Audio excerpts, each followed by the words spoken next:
The rumble of the moving truck echoed down Maple Street like thunder before a storm. Evelyn Carter stood on her porch in her faded blue cardigan, clutching the edge of the railing as if it could stop what was coming. Her son, Daniel, climbed down from the driver's seat, the sun flashing off his sunglasses. Behind him, Sloane Whitaker stepped out gracefully, her heels clicking against the pavement. She wore a coral dress that looked like it belonged in a magazine spread, not on the cracked concrete of her mother-in-law's porch. "Morning, Mom," Daniel said, his voice brisk. "We just want to grab a few things. Won't take long." A few things. The words hit harder than any slap. Evelyn watched as the movers followed Sloane's commands like soldiers. "That TV," she said, pointing with a manicured hand, "and the stainless steel refrigerator in the kitchen. Oh, and those paintings. Such lovely colors. They'll look perfect in the new house." "The new house?" Evelyn repeated softly. Sloane smiled, a glossy curve that didn't reach her eyes. "Fox Hollow Estates. 3 bedrooms, a walk-in closet, an open floor plan. It's perfect for us." She glanced around the small living room, the same one where Daniel had taken his first steps, and wrinkled her nose. This place must feel claustrophobic. Daniel avoided his mother's eyes. "You don't mind, right? You hardly use that big TV and the fridge. It's too large for one person." Evelyn's throat tightened. "Your father bought that fridge," she whispered. "He said it would last our lifetime." "Well," Sloane said cheerfully, "it'll still be in the family." The movers began unhooking cables, wrapping cords, sliding straps beneath the heavy furniture. Evelyn's world came apart piece by piece, the thuds and squeaks of metal against wood sounding like heartbeats fading one by one. She wanted to scream, to demand that Daniel stop, but her voice caught somewhere between pride and disbelief. For 50 years, she had carried the weight of his dreams, working late nights in a small back room, the hum of the sewing machine her only company. Her fingertips still bore the scars from needles. The diamond ring her husband had given her on their wedding day was long gone. Sold for Daniel's first semester of college. Every stitch, every sacrifice had been for him. Now, watching him haul away the pieces of her life, she wondered if love had been her greatest blindness. She remembered the first time Sloane had crossed this threshold. It was a Sunday afternoon. The house smelled of cinnamon and old fabric softener. Sloane had looked around as if inspecting a property for resale. "It's quaint," she'd said. When Evelyn offered coffee, Sloane declined, asking instead for imported sparkling water. Daniel had laughed nervously. That laugh echoed in her head now as he carried out her television. "Be careful with that," Evelyn murmured. But Sloane had already turned her back, chatting with one of the movers about color palettes. A gust of wind rattled the screen door. Evelyn's neighbor, Carolyn Brooks, paused at the end of the driveway, groceries in hand, her eyes widening as she took in the scene. Evelyn tried to smile, but the gesture collapsed halfway. Carolyn's mouth pressed into a thin line of sympathy before she moved on, pretending not to see.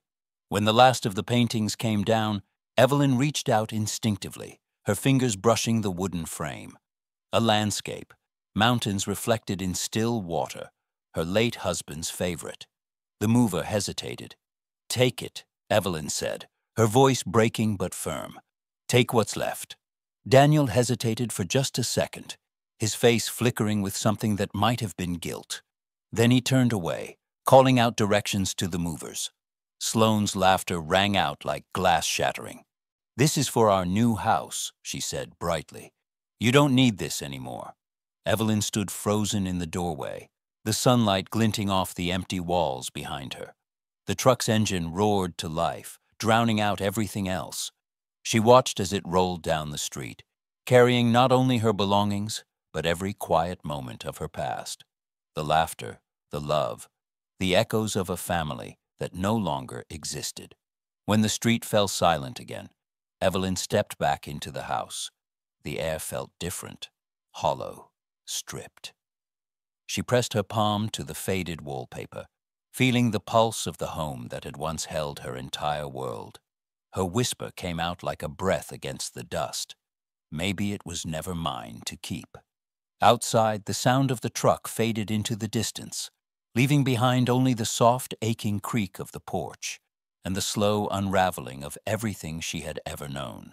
The silence after the truck left was not ordinary silence. It was engineered, designed, deliberate. Evelyn Carter could hear every tick of the wall clock, every groan of the house adjusting to its emptiness. The rectangles of faded paint, where her pictures had once hung, glared back at her like open wounds. The spot where her refrigerator had stood was now an empty, shining square of linoleum, too clean, too bright, mocking her.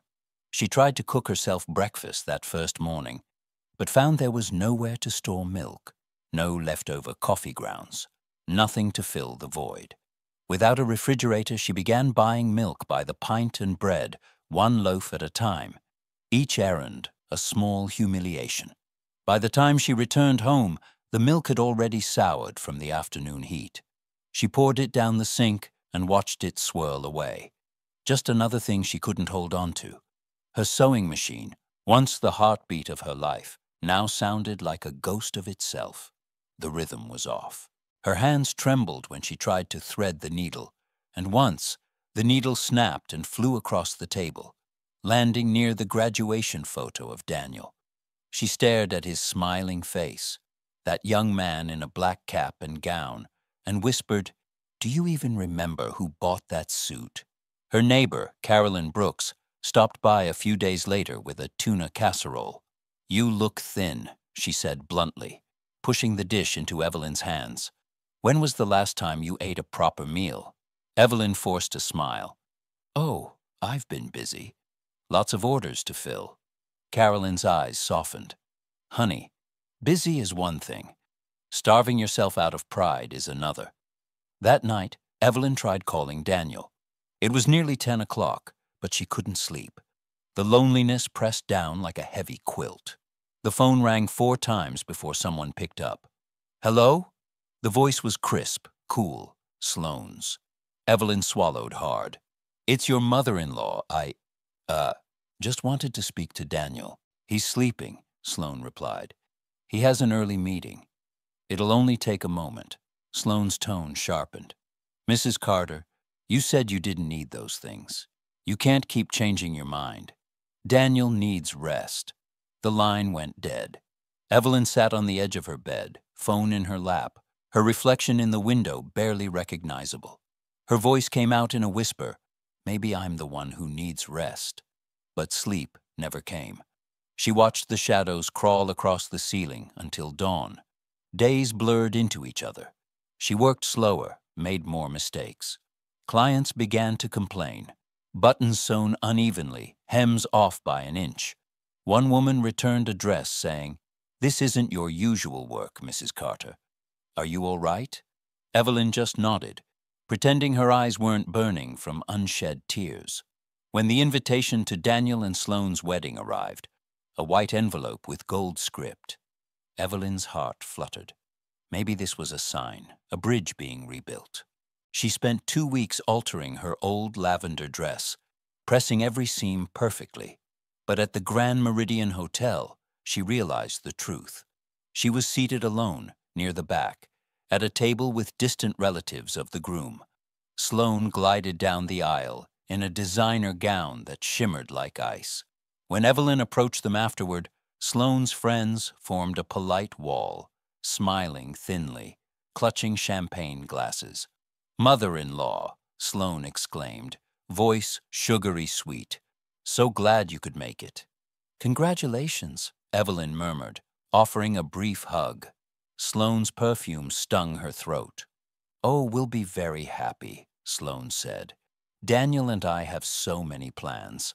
By the time the band started playing, Evelyn had slipped out unnoticed. She walked the several blocks home, her heels scraping against the sidewalk, her chest tight with a loneliness that felt crafted, constructed by someone who knew exactly where to strike. That night, she dialed Daniel again. The call went straight to voicemail. Her voice cracked as she whispered into the phone, "I just wanted to tell you I'm proud of you." Then she hung up before the tears could spill. She sat on the floor beside her sewing table, the room dim except for the streetlight leaking through the blinds.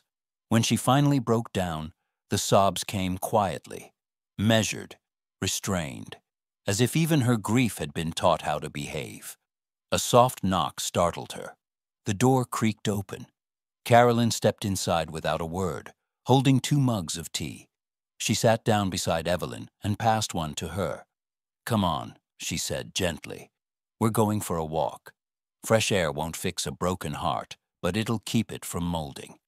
Evelyn let out a shaky laugh through her tears, and for the first time in weeks, she let someone help her stand. It was a gray Thursday morning when the letter arrived, an elegant cream envelope that looked wildly out of place among the bills and discount flyers piled on Evelyn Carter's doormat. Her first thought was that it had been delivered to the wrong address. No one wrote to her anymore. No one even remembered she existed. But when she picked it up, she noticed her name, Mrs. Evelyn Carter, written in neat, deliberate handwriting that made her heart skip. She carried it to the kitchen table, where sunlight poured through the curtains and lit up the thin gold edges of the paper. Her hands trembled as she opened it. Inside was a single folded page and a card embossed with a law firm's name, Benjamin Morales and Associates, downtown Cedar Ridge. The first line stole her breath. "My dearest Evelyn, after all these years, I finally found you." The name at the bottom of the letter, Dr. Victor Hale, made her gasp so sharply she dropped the page. She hadn't spoken that name aloud in over 50 years. He was her first love, the boy with the summer brown hair who used to walk her home after Sunday choir practice, the one who'd sworn to come back for her before life, money, and distance got in the way. Now he was writing again. The letter unfolded like a whisper from a forgotten dream. Victor told her about the years he'd spent as a doctor, about his late wife who had passed after a long illness, about the promise he made to her, to find the woman I never truly let go of. His words were steady, compassionate, and somehow still carried the same warmth she remembered from the boy who once carved their initials into an oak tree near Cedar Creek. "If you are still in this world," he wrote, "and if life has left you space for a little joy, I'd like to see you again. I don't want to fix the past. I just want to see who we became." Evelyn read it 3 times before she could breathe normally again. For years, she had survived on scraps of memory, on faint laughter echoing through empty rooms. Now, suddenly, a door she thought was sealed forever had cracked open. The next day, she took the bus downtown to the law office. Benjamin Morales greeted her with the gentleness of someone who already knew her story. "Dr. Hale's been trying to locate you for nearly a year," he explained, sliding an elegant envelope across the desk. Inside was an invitation, dinner at the Grand Meridian Hotel, 7 p.m., and a check for $500. "He insists you buy yourself a dress you feel beautiful in," the lawyer said with a smile. "He says it's long overdue." Evelyn pressed the check to her chest. "I can't accept this," she whispered. Mr. Morales shook his head, then consider it an apology for the time he lost. That afternoon, she went to the boutique on Main Street she used to pass, but never dared enter. The bell chimed as she stepped inside. The young clerk looked her over skeptically until Evelyn showed the check. "Oh, let's find you something perfect," the clerk said quickly. After an hour of searching, Evelyn found it. A coral dress that felt soft against her thin skin, simple yet dignified. In the mirror, she saw not an old woman, but a survivor. Later, at a small hair salon nearby, a stylist shaped her silver hair into soft waves. "You've got kind eyes," the stylist said. "That never ages." Evelyn smiled for the first time in months. When the evening came, she nearly turned back twice. But as she entered the hotel lobby with its marble floors, crystal chandeliers, and scent of polished wood, she felt the strangest thing. not fear, but calm. Victor was waiting by the window of the restaurant, wearing a gray suit and holding a single white rose. When he turned and saw her, his face broke into a smile so pure that tears welled in her eyes. "Evelyn," he said softly, stepping closer. "You came." "Ish," she nodded, her voice trembling. "I almost didn't believe you were real." Victor chuckled. "After 50 years, I wasn't sure I was real either." They talked for hours, their conversation flowing like they'd never been apart. He told her about the years of work, the travels, the nights he wished he'd chosen differently. She told him about Daniel, about sewing through grief, about losing everything. He listened, not with pity, but with reverence. As dessert arrived, Victor reached across the table and covered her hand with his. "I don't want to waste another day wondering what if," he said gently. "Come live with me, not as a guest, as a partner, as the woman you should have always been." The words caught in her throat. "Victor, I'm 73. I have nothing," he smiled. "You have everything that matters. Heart, grace, and time left, if we're brave enough to use it." Evelyn's tears finally fell. For the first time in years, they weren't tears of loss, but of something new. Hope. "Yes," she whispered. "Let's see who we've become." The call came one morning while Evelyn Carter was arranging fresh lilies on the dining table of her new home. A sunlit house that smelled of cedar and peace. She almost didn't recognize the voice on the other end. "Mom? Mom, it's me," Daniel stammered. "I went to your old house. It's empty. The neighbors said you moved. Where are you?" For months, that voice had been a ghost in her memory. Hearing it now made her heart twist, but not the way it once had. "I'm fine, Daniel," she said softly. "I'm living with someone very special." "Who?" he demanded. "Dr. Victor Hale," she replied, calm as still water. "An old friend who's given me more kindness than I've known in years." The silence that followed was sharp enough to cut. When Daniel finally spoke again, his voice broke. "Mom, I need to see you. Please. Everything's fallen apart. Sloan. She left. She drained our accounts. She's gone." Evelyn closed her eyes. She could picture it perfectly. Sloan packing her designer handbags, walking out without a glance back.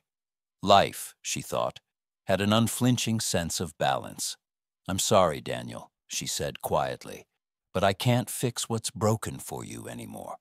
2 days later, Daniel arrived at Victor's home in a dented sedan that coughed smoke as it stopped in the driveway. Evelyn stood at the top of the staircase, watching him through the open foyer. He looked smaller somehow, his shoulders hunched, his suit wrinkled. The confident young man she'd once known, now replaced by someone hollowed out by regret. Victor opened the door with polite restraint. "You must be Daniel," he said, extending his hand. "I've heard much about you." Daniel hesitated, his gaze drifting from the marble floor to the high windows that flooded the room with light. "You live here, Mom?" he murmured, astonished. "Yes," she said simply, "and I'm happy here." They sat in the living room, the air tense with unspoken truths. Daniel cleared his throat. "I know I don't deserve your forgiveness. I was blind, Mom.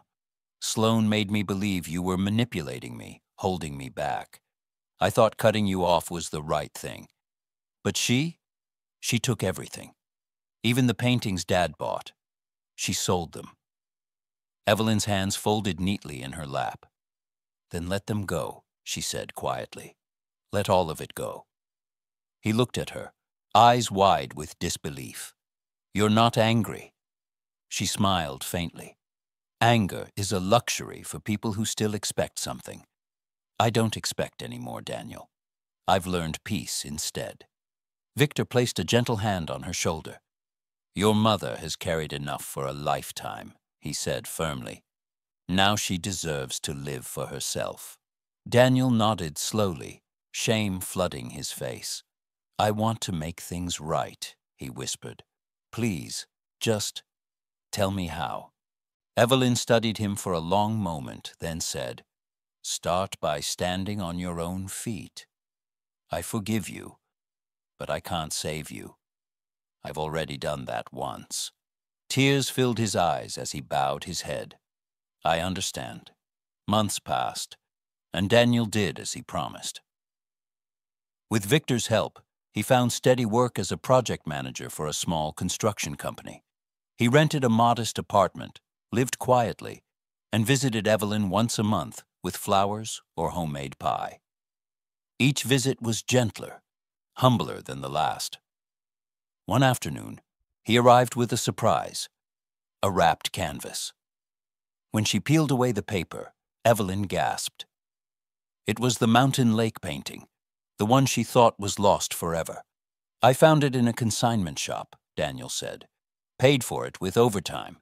It belongs here." She touched the frame as if greeting an old friend. "No," she said softly. "It belongs with whoever learned its lesson." But Daniel insisted, hanging it on the living room wall where the morning sun could reach it. 6 months later, under a canopy of string lights in Victor's garden, Evelyn and Victor were married. Carolyn Brooke stood beside her as maid of honor, her eyes glistening.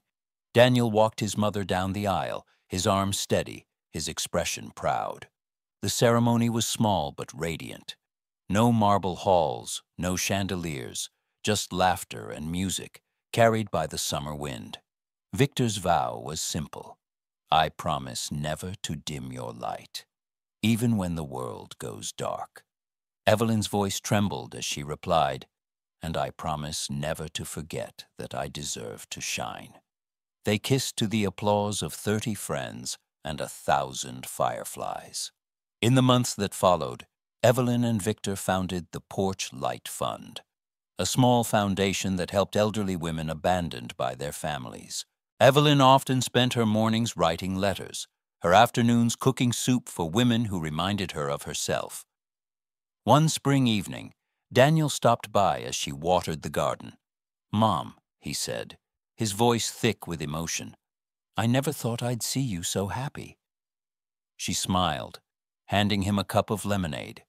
"Sometimes," she said, "we have to lose everything to make room for what was meant for us all along." As the sun dipped below the horizon, its reflection shimmered on the mountain lake painting through the window. In its golden light, Evelyn stood between the man who had once broken her heart and the man who had helped her mend it, proof that even the most fractured lives could be rebuilt into something beautiful.